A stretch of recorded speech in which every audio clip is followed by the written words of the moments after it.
Hola, espero estén muy bien.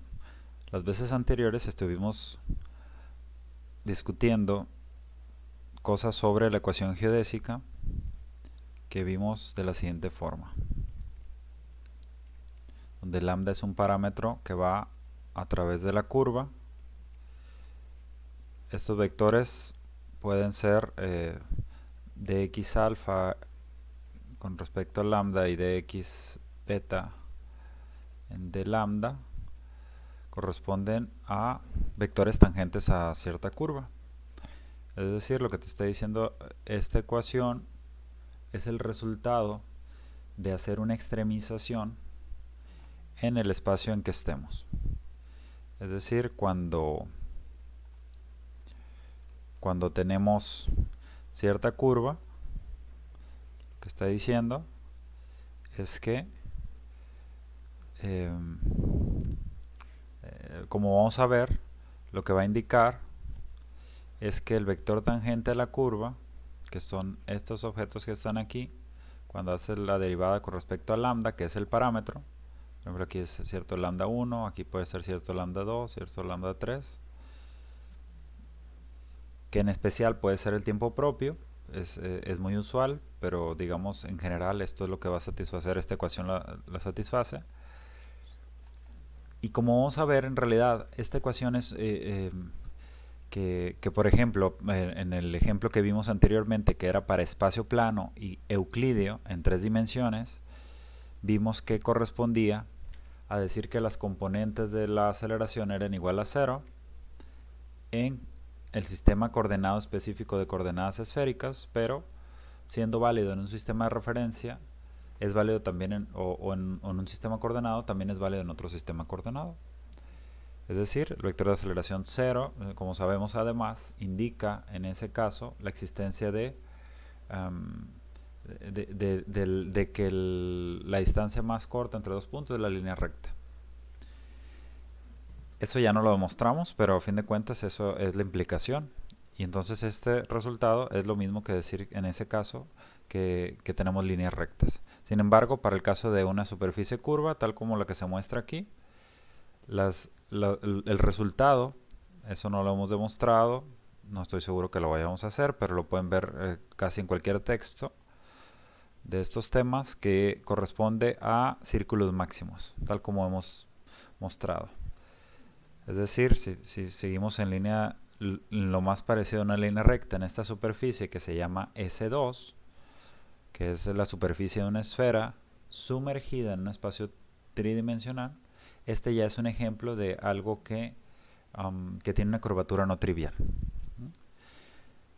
Vamos a ver también, o en este video más bien vamos a ver, que esto es un caso particular de, o muy específico, de la idea de transportar paralelamente o transporte paralelo.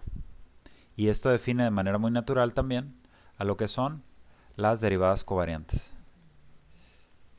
Y ese es el tema precisamente de este video. Ambas cosas de una sola vez. Por el momento nos quedamos con la idea de que si tenemos un vector en cierto espacio, o sea, si estamos en la superficie S2, en realidad esto es un espacio bidimensional. Lo que podemos imaginar es que no podemos salirnos de esa superficie. Es decir, cualquier ente que viva ahí tiene que ser de 2 dimensiones, a lo mucho, para poder existir en ese tipo de espacio. Entonces lo que tenemos es que en cada punto, si tú defines un vector, si le quieres asignar la idea usual de que corresponde a una flechita, en realidad esa flechita siempre va a apuntar por fuera del espacio. Es decir, imagínense nada más que estás en una de las partes, de estas partes que se ven aquí de la esfera, por ejemplo. Entonces la flecha, si tú la apuntas en cierta dirección hacia el norte, la flecha siempre se sale del mismo espacio. Es decir, el espacio en donde vive cualquier flecha que te imagines ahí, si le quieres asignar la idea de dirección, ese espacio es hay dos maneras de verlo, ¿no? Que la flecha la puedes ver, que este espacio siempre está fuera del del espacio bidimensional, el espacio donde viven los vectores en cada punto, o la otra manera de verlo, obviamente convergen, es que en realidad el espacio solo está definido en el punto y que esta idea de flechas de cierta forma está mal. Entonces básicamente lo único que necesitamos es que satisfaga la ley de transformación para un tensor de rango 1 que hemos visto exhaustivamente y que siguen siendo válidos en espacios curvos. Pero en otro punto de la esfera existe otro plano tangente. Entonces este es un plano tangente en donde viven infinitos vectores posiblemente aquí. Y este es otro plano tangente. Entonces son planos tangentes distintos. Y la idea precisamente de que este vector no lo puedes comparar con otro que esté acá, a menos que lo hayas transportado paralelamente, la idea es que sí se puede hacer. Sin embargo, tienes que definir la trayectoria que tomaste para llegar a esto, para ir conectando planos tangentes que estén desplazados infinitesimalmente unos del otro, ¿no? Entonces, en este caso, este es un ejemplo de esa idea, de que si comenzamos con este vector, la idea es que este vector obviamente tiene su plano tangente en el que está definido, y que si la curva que sigues, digamos que seguimos una curva en la que nos vamos hacia el polo norte aquí, de esta esfera, pensándolo como la Tierra, entonces lo que tenemos es que si el ángulo que hace con respecto a un vector tangente a lo largo de esa trayectoria siempre el ángulo sea 0, pues llegas a esta versión final del vector. Entonces este es tu resultado final de ir desde este punto A, podemos llamarle, a este punto B. Sin embargo, si tomamos otra trayectoria, por ejemplo en esta trayectoria el vector tangente toma esta dirección. Si tomamos que todo el tiempo tenga 90 grados, aquí tiene 90 grados, aquí tiene 90 grados, y llegamos hasta este punto C, y ahora elegimos irnos de nuevo hacia el polo norte, que es el punto final de nuestro primer vector, que tomó esta dirección.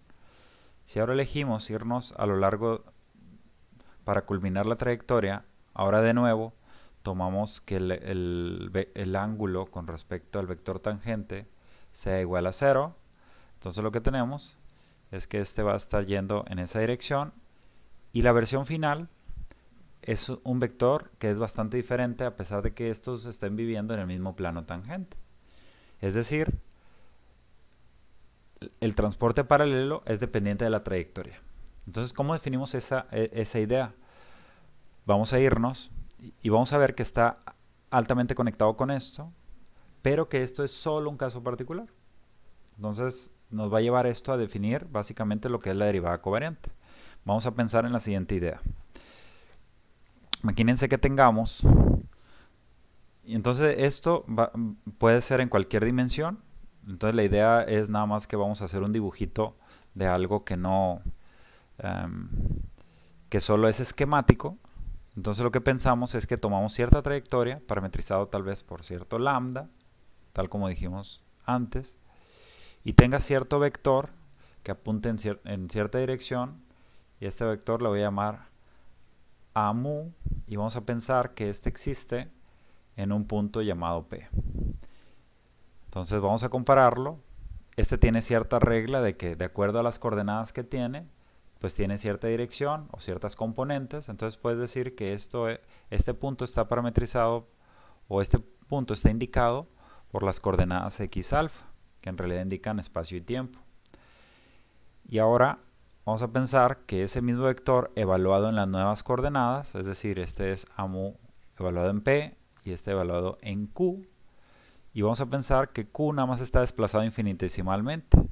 Entonces, mientras que P tiene coordenadas x alfa, Q vamos a pensar que este tiene coordenadas x alfa más de x alfa. Es decir, nada más nos desplazamos infinitesimalmente, pero el hecho de evaluarlo en ese punto toma tal vez una dirección muy distinta. Tal vez estamos siendo algo exagerados, pero esa es la idea de esto. Entonces, ¿qué sucede? Usualmente lo que tenemos es una regla que le llamamos diferenciación, y esta regla sería d a mu, sería básicamente la resta de lo que es el vector evaluado en el punto Q menos el vector o las componentes, cada una de esas componentes evaluadas en el punto P.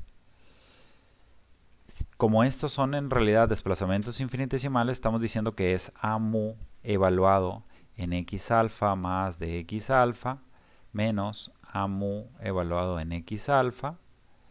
Y lo que tenemos es que, si se fijan, básicamente es como nada más estamos tomando la coordenada alfaésima sin tomar en consideración que las otras coordenadas pudieron cambiar. Básicamente estamos diciendo que esto es igual a la parcial de A mu con respecto a x beta, vamos a llamarla así, por dx beta. Es decir, en este caso podemos tomar básicamente podríamos haber dicho alfa, nada más estoy tratando de no utilizar el mismo índice que aquí. Entonces básicamente esto es casi como la definición de la misma derivada parcial. Es decir, lo que te dice es que la derivada parcial de A mu con respecto a x beta es la resta de estos dos valores evaluados. Tal vez sería formalmente llamarle beta a esto. Pero es decir, que nos desplazamos en esta dirección. Voy a cambiarle el nombre aquí a alfa, de x alfa.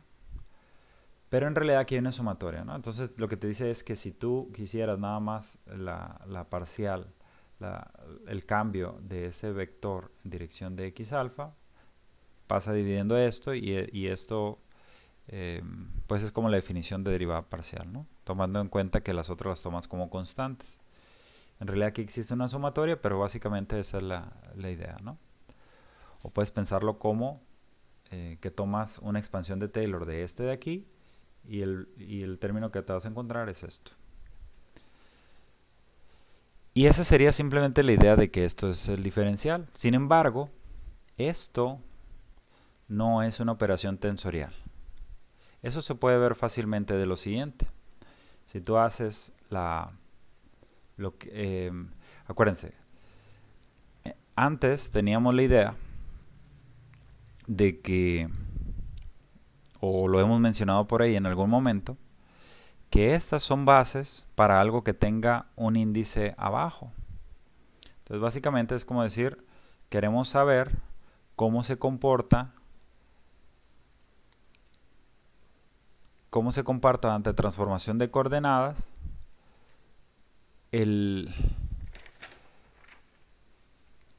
esta misma derivada, ¿no? Entonces, para hacerlo, tendríamos que poner o que realizar qué pasa si esto lo paso a otro sistema coordenado. Es decir, podríamos hacer la comparación de la parcial de A mu con respecto a x alfa primado, más bien esto. O sea, ¿qué pasa si nosotros nos ponemos en otro sistema coordenado y hacemos algo similar? Entonces, básicamente esto sería la parcial con respecto a x alfa primado de A mu primado. Pero A mu estamos seguros que es un tensor. Es decir, tiene su regla de transformación en la forma, la parcial de, disculpas aquí, sería x mu primado con respecto a x mu multiplicado por A mu. Es decir, nada más insertamos la regla de transformación que es correspondiente al A mu primado y podemos utilizar regla de la cadena para expresar esto de la siguiente forma. Como esto es un producto, se aplica la regla de Leibniz, es decir, este va a afectar a este factor y a este factor.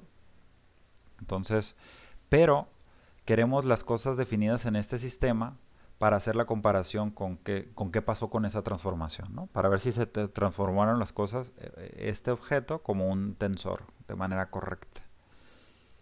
Y entonces lo que va a suceder es que podemos utilizar regla de cadena, este factor lo dejamos intacto, este primer factor, vamos a aplicarlo primero a este, pero aplicando la regla de la cadena simplemente sería hacer la parcial de x alfa con respecto a x alfa primado por la parcial de A mu con respecto a x alfa.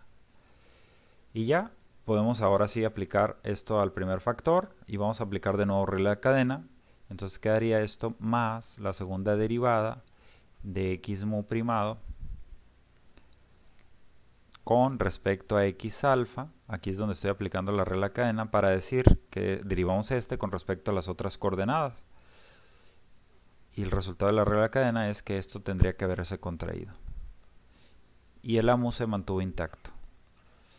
Claro, si esto supiéramos que es un tensor que tiene índice arriba e índice abajo, esta sería justamente lo que aparecería.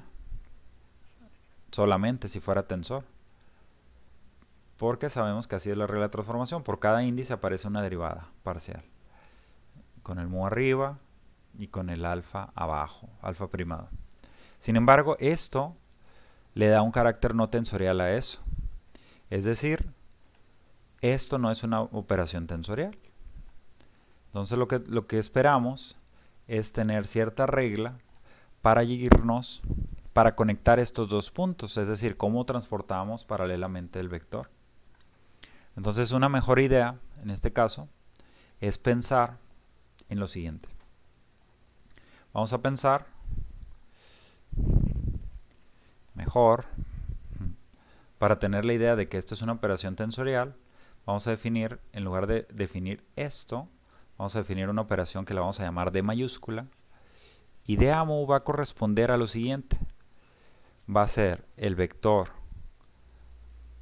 AMU, y le voy a llamar AMU-T en el punto P, menos AMU en el punto P. Esto es muy similar a lo que ya hicimos acá arriba. Sin embargo, la diferencia es que estamos llamando esto, estamos tomando en cuenta el primer término como esto en lugar de esto. ¿Pero qué es esto? Es el vector transportado desde Q hasta P. Es decir, de acuerdo a la evaluación que tenía en el punto Q, este vector, ahora tienes una regla de que lo transportas paralelamente hacia acá y ya puedes compararlos en el mismo plano tangente. Fíjense, cada punto tiene su mismo plano tangente. Entonces lo que tienes es que tener una regla de pasarlo hacia acá. Y si tú quisieras en particular que esta cantidad que coincidiera por completo, entonces lo que estás diciendo es que lo transportaste paralelamente y coinciden exactamente los dos vectores, de manera que eso tiene que ser igual a 0. Esa va a ser justamente la idea de la conexión con la ecuación geodésica. Pero sin adelantarnos mucho, estamos viendo que tenemos algo muy parecido, sin embargo tenemos que llevar este vector segundo que pusimos aquí, llevarlo hasta acá, trasladarlo. Y esa es la idea de poner este primero en lugar de A mu Q. Ahora sí estamos en condiciones de ponerlo, de compararlo en el mismo plano tangente. Entonces, puesto que ya tenemos esta regla, podemos sustituir a que es igual menos A mu P, que es justamente este diferencial menos A mu Q. Es decir, esto es igualito a que pongas A mu TP más D A mu menos A mu evaluado en Q. ¿Para qué hacemos esto? Nada más para conectar los dos tipos de diferenciales, ¿no? Esta se va a asociar como derivada covariante y esta se va a asociar, simplemente dejamos este aquí, que era el original, y a este término menos este le vamos a llamar esa variación que necesitamos para volver todo tensorial. Estamos definiendo entonces delta AMU como AMU transportado paralelamente de Q a P menos AMU evaluado simplemente en Q, que tiene coordenadas x alfa más de x alfa. En lugar de pensar que esto tiene un papel preponderante, porque precisamente nosotros forzamos a que esto tenga cierta forma, entonces lo que estamos diciendo, y ahora sí vamos a pedir. Pedimos que esta cantidad sea lineal tanto en las variaciones, le vamos a llamar a beta, y en los desplazamientos infinitesimales, y le vamos a llamar de x alfa. O sea, que sea lineal de tal forma que si tú creces el vector, Lo que estás diciendo es que cualquier variación que tú hagas en la forma delta va a ser proporcional al tamaño de ese vector. Esa es una manera de verlo. Pero que además, que si tú haces un desplazamiento mayor, la idea, acuérdense que de los infinitesimales es que eventualmente los puedas integrar. Entonces, mientras hagas un desplazamiento mayor al hacer esas sumas o esa integral, obtengas también una mayor variación entre estas dos cosas. Entonces es razonable, y el hecho de que sea lineal lo que está diciendo, básicamente lo que estamos pidiendo, y aquí ya voy a utilizar la misma notación, estamos pidiendo que al ser lineal en esos,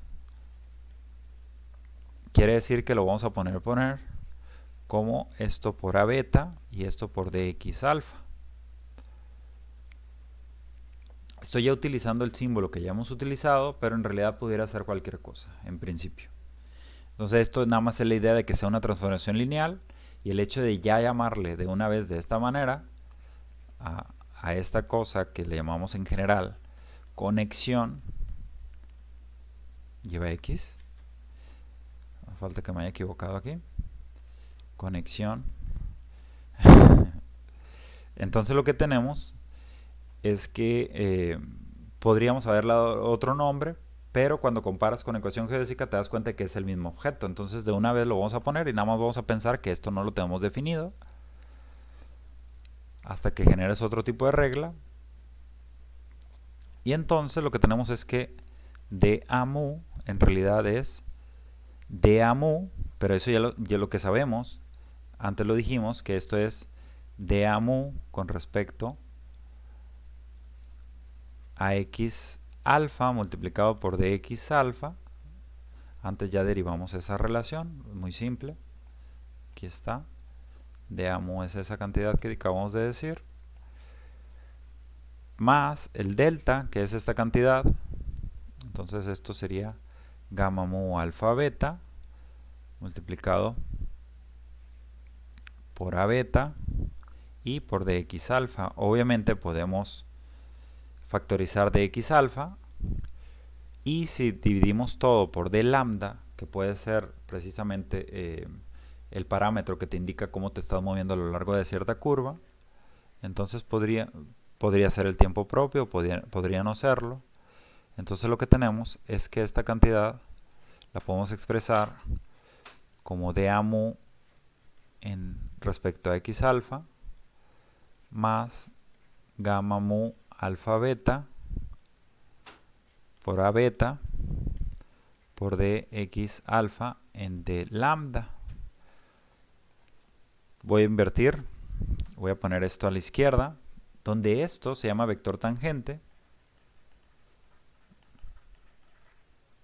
tangente a la curva.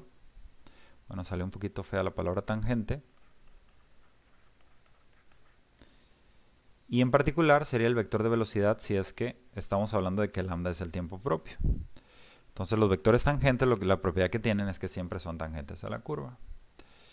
Y en particular, si fuera con respecto al tiempo propio, estamos hablando de la idea de vector velocidad. Es decir, el vector tangente de la curva siempre va en dirección tangente a ella. Aunque ya se ha tornado un poco abstracto toda esta situación. Entonces lo que tenemos es que esto define ya por primera vez a lo que se le llama derivada covariante. Es decir, esta idea de diferencial dA mu en d lambda que sustituye la idea del diferencial usual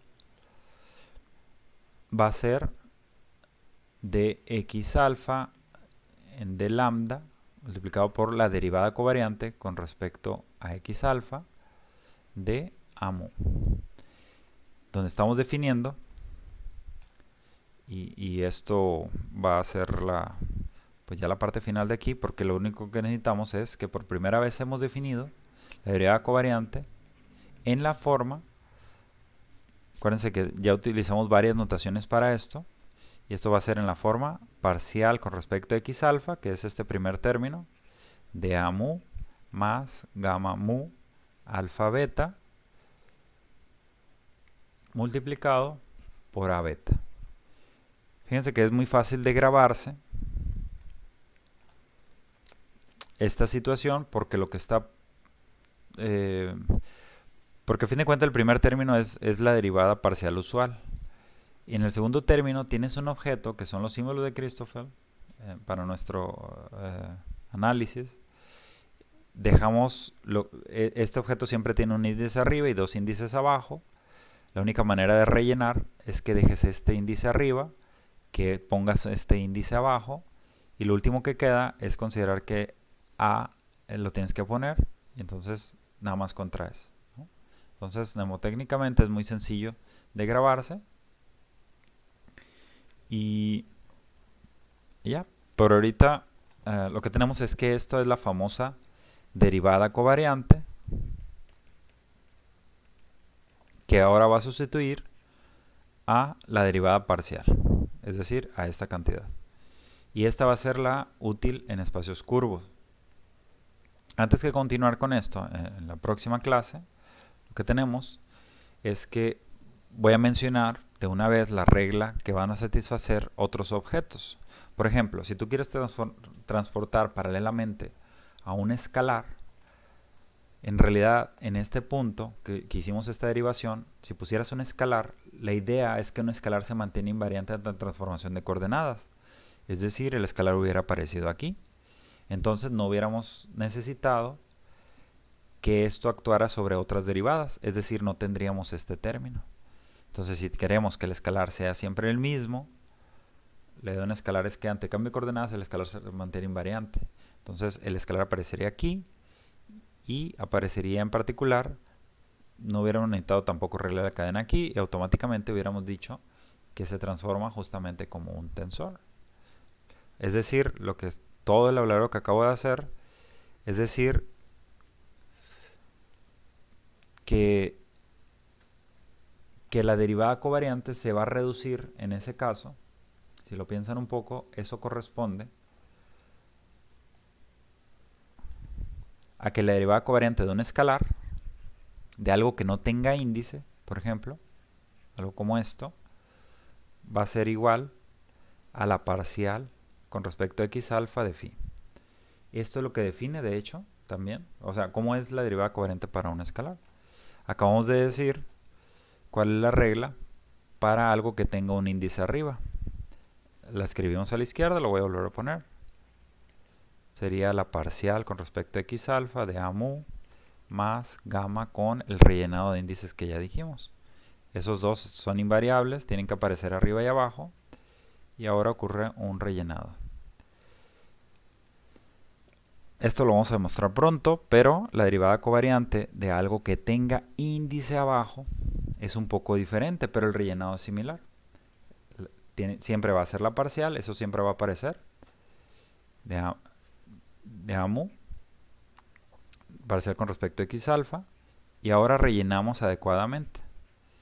Acuérdense, aquí tal como aquí aparecía un índice, pero que después en A ya no aparece más que como un rellenado, y el índice ahora aparece en el símbolo de Christoffel, aquí de manera similar, ya no va a aparecer el mu en esta parte, lo voy a llamar beta, y la única manera en que no aparezca a la izquierda, como no aparece a la izquierda, visualmente la única manera en que podemos cancelarlo es poner beta arriba. Y aquí hubo una pequeña equivocación, de hecho aquí tiene que ser formalmente un signo negativo. Lo voy a reemplazar así. Bueno, es más, vamos a... ya no pudimos. Entonces vamos a reescribirlo. Pero la idea es que aquí va a ser un signo negativo. Esto tiene que ver con el hecho de que cantidades como esto y como esto dan un escalar en realidad. Pero esto lo vamos a... o tal como algo así, por b mu.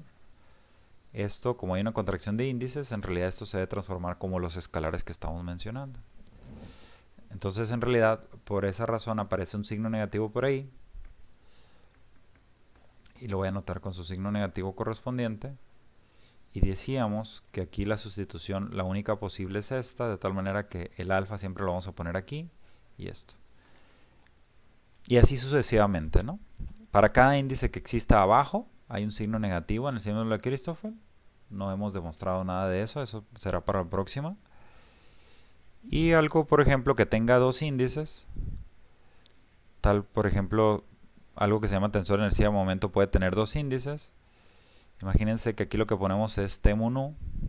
Entonces lo que tendrías es la derivada parcial usual para ese mismo objeto, pero va a aparecer como tienes un índice aquí arriba, haces la sustitución adecuada en la forma, acuérdense que siempre va a aparecer este alfa también en el símbolo de Christoffel, y por lo tanto, aquí lo que decíamos es t, la sustitución es en ese primer índice, entonces vamos a poner beta aquí, y el nu lo dejamos intacto. Para este segundo índice va a aparecer otro símbolo de Christoffel. Entonces esto sería mu alfa, que siempre, disculpas, esto aquí no es. O sea, el alfa siempre aparece aquí abajo porque es con respecto a lo que estás derivando. Pero acá nada más tienes que tener cuidado de que mu ahora no lo movimos porque este es correspondiente al índice de abajo, la sustitución. Entonces aquí aparece beta, beta, y aquí por lo tanto el único índice que nos falta es nu. Y así sucesivamente. Entonces esta es una regla para un tensor de rango 0, esta es la regla para un tensor de rango 1, 0, esta es la regla para un tensor de rango 0, 1, y esta sería la regla para un tensor de rango 1 arriba y 1 abajo, con obvias generalizaciones. Entonces acabamos de presentar esto, y la idea de transporte paralelo está sumergida en todo lo que vimos antes, pero vamos a formalizarla un poco más. De hecho, la idea de transporte paralelo va a ser que esta cantidad sea igual a 0. Entonces, es decir, de tal manera que toda la discusión con la que comenzamos de vectorcitos moviéndose en cierta curva, logramos que este vector coincida por completo con esto, de tal manera que la resta que definimos de esta forma sea igual a 0. Es decir, que a lo largo de esta curva, este vector que se empujó coincidieron la resta de esos dos vectores de tal forma que esto sea 0. Entonces esto se llamaría la ecuación de transporte paralelo